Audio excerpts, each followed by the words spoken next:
This morning, we got information about our brother, Honorable Ssegirinya, who has been admitted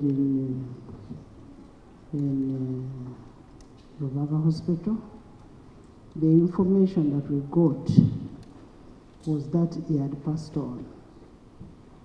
However, upon consultation with the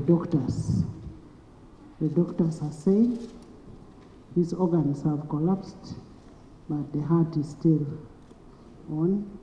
So ethically, they cannot pronounce him dead.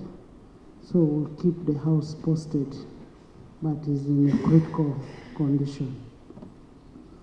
And we will make sure that you're informed of whatever is taking place